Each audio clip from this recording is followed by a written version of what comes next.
Egunon, nire izena Iker Azkune da eta Zuleibar lanbide ikasteko irakasle naiz. Hurrengo atasan azalduko dudana da, dokumentuen irisgarritasuna bermatzeko, erabiltzen ditugun elementu ezberdinak. Adibidez, dokumentu horretan, irisgarritasuna handitzeko edo bermatzeko, lehenengo eta behin, azalpen honetan ikusten duzuen bezala, alde batetik azalpen teknikoa edo idatzizko azalpen bat izango genuke, eta bestalde batetik, azalpen hau indartzen edo finkotzen duen, bideo bat ere egituko genuke. Bideo honetan, hemendik sartu naitekeen,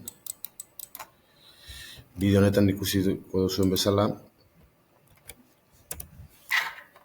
guk egindako azalpena azalduko dugu, eta honetaz gain, azpi aukera izango du. Orduan, honekin irisgarritasun maila handitzen dugu. Beste batetik, beste azalpen batzuetan ere, honetaz gain egin duguna da, ikusten duzuen bezala, azalpena finkatzen duen, irudiak jarri, eta horren, azalpenak are eta errezago izateko eta hobeto ulertzeko. Bestalde batetik, ikusten duzuen bezala ere, tituluak eta azpitituluak tamaina ezberdinez, negritaz jarri ditugu. Eta, bestalde batetik, badaukagu ere B atala, non hemen eskatzen zigutena, bazan irakaskuntza plataforman, aztarna digitalak aztertu eta erritmo ezberdinek finkatzea, ez?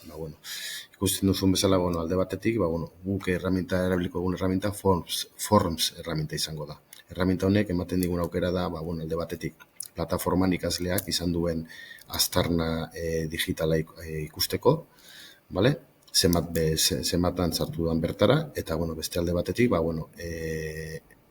testa egin ondoren, ikusteko ere emaitzak.